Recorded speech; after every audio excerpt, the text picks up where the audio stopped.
everyone, I am Lyra Cadiz, and I'm here today to retell you a story about the story of cars. It is illustrated by Adam Markov. For 100 of years, people longed for a vehicle that didn't have to be pushed or pulled. As early as the 14th, Italian inventor Leonardo da Vinci drew plans for a vehicle that was driven by a clock. Nobody believed it would work, and da Vinci never got around to building it anyway. People had to wait 400 more years for a vehicle that could really go by itself. And in the 70s, steam engines were invented. Nicholas Joseph Cugnot tried using one to power a cart. It worked, but heavy engine almost slowed him to a halt. 30 years later, Richard Trevithick had a different idea. He used a steam engine to pull a wagon along an iron track, and he invented the train. His friend Sir Goldsworthy Gurney was very impressed, but he thought a vehicle that worked on roads would be even better. Gurney designed a steam passenger coach that didn't need tracks. On a flat road, it went to 24 kilometers 15 millimeters per hour.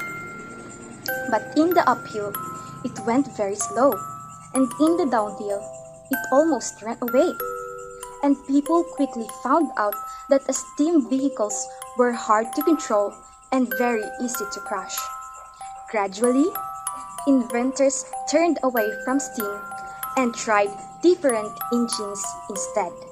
Some were powered by gunpowder and others used electricity, but all of them are useless.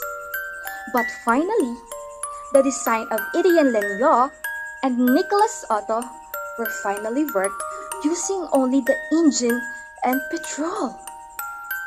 Would this engine be able to power a carriage?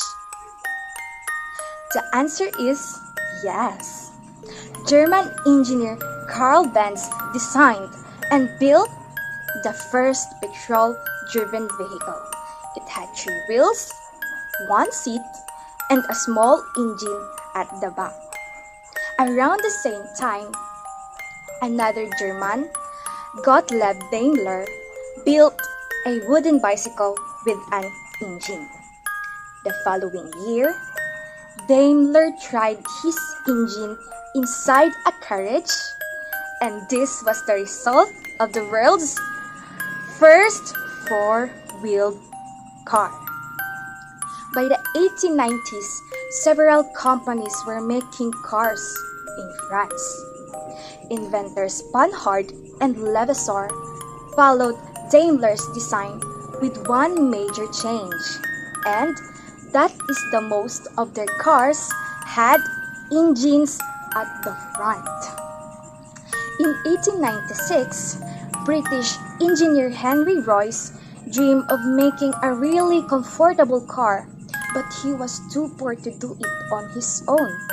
But luckily, in 1904, he met Charles Rolls, a rich landowner who loved motoring. With Rolls' money and Roy's skills, the two men went into business. And in 1907, they launched the first great luxury car, the Rolls-Royce Silver Ghost.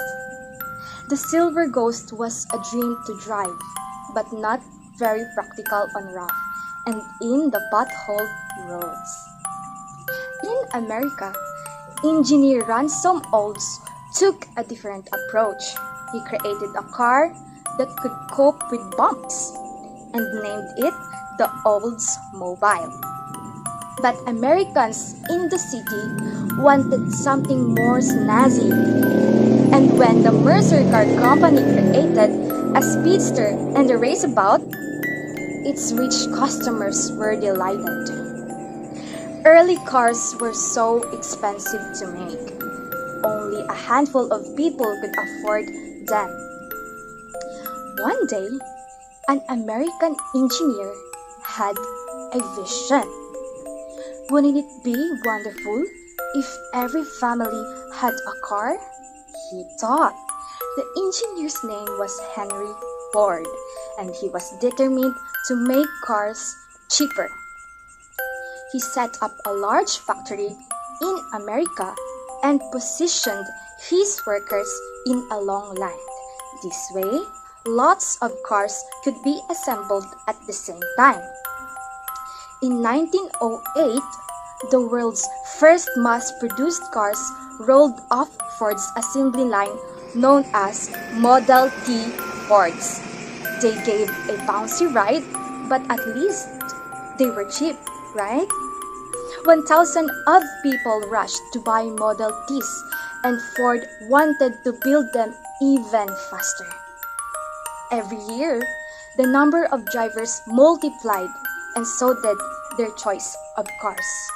Two popular designs in the 1920s were the Little Austin 7 and the larger ball-nosed Morris. In the 1930s, an Italian company, Fiat, made the world's smallest mass-produced car. People called it Topolino, the Italian word for little mouse. The world's best-selling car was originally the idea of the German dictator Hitler in 1933. He ordered Ferdinand Porsche to design a very cheap family car. By the 1936, he had come up with a groovy, curvy design and nicknamed it a Beetle because it looked like one. In the 1960s, a British design stole the limelight. It was a small box-shaped car with tiny wheels named the Morris Mini Minor, or Mini for short.